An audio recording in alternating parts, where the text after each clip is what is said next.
Iman, Islam, dan Ihsan adalah pokok-pokok ajaran Islam. Trilogi Iman, Islam, Ihsan disebut juga akidah, ibadah, akhlak. Trilogi Iman, Islam, dan Ihsan adalah konsep yang membentuk asas ajaran Islam. Iman adalah kepercayaan atau keyakinan, Islam adalah pelaksanaan atau pembuktian keyakinan, Ihsan adalah etika dalam keyakinan dan pengamalannya. Iman, Islam, dan Ihsan memiliki hubungan erat dan tidak dapat dipisahkan satu dari yang lainnya. Iman tidak sempurna tanpa Islam, dan Islam tidak sempurna tanpa iman, dan juga Ihsan juga tidak dapat terpisah dari iman dan Islam. Menurut istilah, iman adalah membenarkan dengan hati, mengucapkan dengan lisan, dan memperbuat dengan anggota badan atau beramal. Tasdikun biqolbi ikrarun bil lisan wa amalun bil arkan. Islam secara bahasa artinya berserah diri dan damai. Islam adalah agama Allah Subhanahu wa Ta'ala. Sesungguhnya agama yang diridhoi di sisi Allah hanyalah Islam. Quran Surat Al-Imran ayat 19. Menurut istilah, ihsan ialah berbakti dan mengabdikan diri kepada Allah Subhanahu wa Ta'ala atas dasar kesadaran dan keikhlasan. Al-Quran membahas konsep manusia dari berbagai sisi yang dapat dikaitkan dengan ketetapan. Asal-usul penciptaan. Manusia diciptakan Allah Subhanahu wa Ta'ala dari tanah. Surat Al-Hijr ayat 26. Dengan proses khusus dan dibekali berbagai potensi. Ini menjadi ketetapan bahwa manusia memiliki hubungan khusus dengan Sang Pencipta. Adapun 7 tahap dari penciptaan manusia adalah sebagai berikut. Yang pertama, saripati tanah. Pada fase ini, manusia belum bisa disebut sebagai apa-apa. Penjelasan tentang saripati tanah dijelaskan dalam surah Al-Hijr ayat 26 yang berbunyi, Masnuni hamalim misol salimin minal sana khalaqna walaqad. Dan sungguh kami telah menciptakan manusia, Nabi Adam, dari tanah liat kering dan lumpur hitam yang diberi bentuk. Lalu tahapan kedua yaitu nutfah dari air mani. Nutfah diterjemahkan sebagai air mani atau setetes mani. Pengertian harfiahnya adalah setetes atau bagian kecil dari fluida. Dalam tafsir Al-Misbah, nutfah diartikan sebagai pancaran mani yang keluar dari alam pria dan mengandung ratusan benih yang dikenal sebagai sperma, sebagaimana disebutkan dalam surah As-Sajdah ayat 9 yang berbunyi, Mahinim minna salah hiya minna salahu ja'ala thamma, yang artinya kemudian dia menjadikan keturunannya dari saripati air yang hina. Yang tahapan ketiga alaqah, yaitu segumpal darah. Ibnu Juwazi dalam kitab Zad Al-Masir berpendapat alaqah artinya darah yang menggumpal dan kental yang menggantung pada dinding rahim. Dari proses tersebut menghasilkan sel tunggal yang dikenal sebagai zigot. Lalu fase keempat yaitu tingkatan mudghah alaqah. Cepatnya perubahan dari alaqah ke mudghah terlihat dalam penggunaan kata fa. Dalam bahasa Arab, kata fa menunjukkan rangkaian perubahan yang cepat. Secara umum, mudghah diterjemahkan sebagai segumpal daging. Mudghah merupakan tingkatan embrionik. Pada ayat 5 surah Al-Hajj dijelaskan, kemudian dari segumpal daging yang sempurna, kejadiannya yang tidak sempurna, maka kami jelaskan kepada kamu dan kami terapkan dalam rahim. Tahapan selanjutnya, pembungkusan tulang oleh daging janin dan dibungkus lagi dengan kulit yang mulai terbentuk setelah tulang dibungkus oleh daging. Lalu tahapan ketujuh yaitu insyah atau peniupan ruh. Menurut tafsir Ibnu Katsir, firman Allah dalam surah Al-Mu'minun ayat 14 yang berbunyi, kemudian kami jadikan dia makhluk yang berbentuk lain. Artinya Allah meniupkan ruh di dalam janin sehingga ia menjadi makhluk lain, yaitu manusia. Setelah manusia melalui proses penciptaan, kemudian masuklah mereka ke dalam tahapan pasca kelahiran.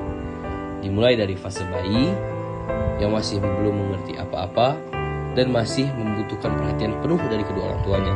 Selanjutnya memasuki fase anak-anak, di mana fase ini mereka sangat membutuhkan pendidikan dasar, pendidikan adat, dan dasar-dasar agama.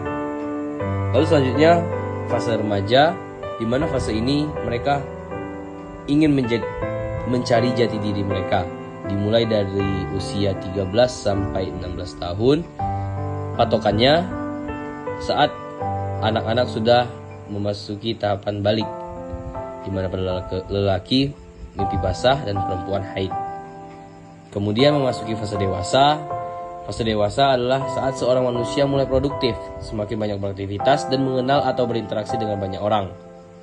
Saat seorang manusia mulai memiliki ketertarikan kepada lawan jenis, itu bisa disebutkan sebagai fase dewasa. Namun dalam kancah yang serius, seperti ketertarikan untuk menikahi. Lalu fase berikutnya yaitu fase tua. Fase di mana manusia mulai memfokuskan dirinya pada agama dan Tuhannya, lebih mempertajam ibadah, menikmati kehidupan, dan mulai melakukan kegiatan yang berbau ibadah. Fase terakhir yaitu fase kematian, di mana manusia sudah meninggalkan semua urusannya di dunia dan menuju ke alam akhirat. Setiap manusia dibekali fitrah tauhid, yaitu kecenderungan bawaan untuk mengenal dan menyembah Allah Subhanahu wa taala. Terdapat juga di dalam surah Ar-Rum ayat 30. Manusia memiliki potensi untuk berbuat baik dan buruk. Terdapat juga di dalam surah Al-Balad ayat 10 dan 11 yang berbunyi, wa hadainahun najdain falaqtahamal aqabah, dan kami telah menunjukkan kepadanya dua jalan, yaitu kebajikan dan kejahatan, tetapi dia tidak menempuh jalan yang mendaki dan sukar. Tujuan penciptaan manusia adalah untuk beribadah kepada Allah Subhanahu wa taala dan menjadikan rahmat bagi alam semesta. Terdapat di surah Al-Zazirat ayat 56. Ini menjadikan ketetapan tentang tujuan hidup manusia yang harus diusahakan, yang berbunyi, wa ma khalaqtul jinna wal insa illa liya'budun. Tidaklah aku menciptakan jin dan manusia kecuali untuk beribadah kepadaku.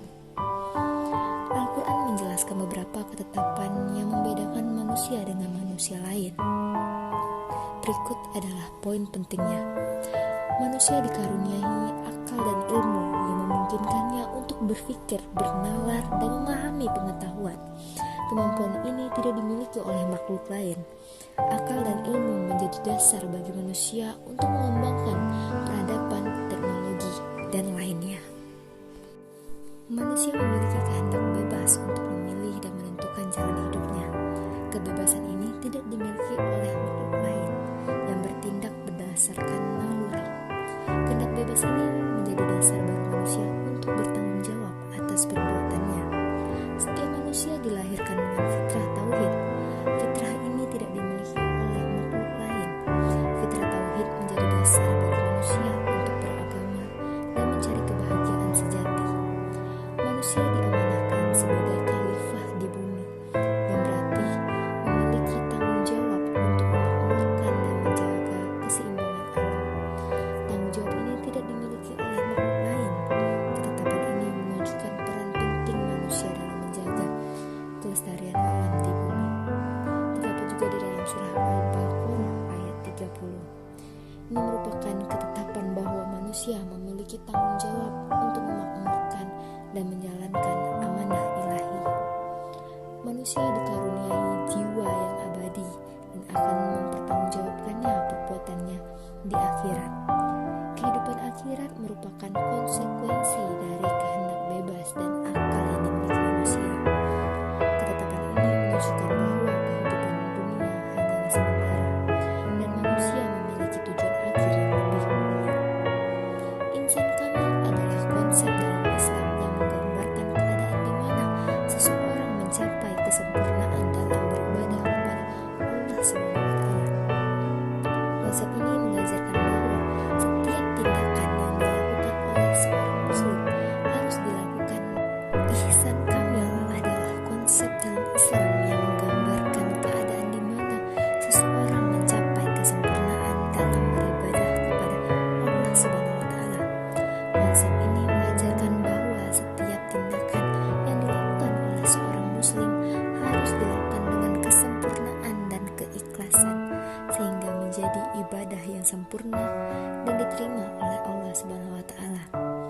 Dalam Al-Qur'an, konsep ihsan kamil terkait dengan ayat yang menyatakan bahwa Allah Subhanahu wa taala senantiasa melihat hambanya dalam setiap tindakan yang dilakukan, baik yang besar maupun yang kecil.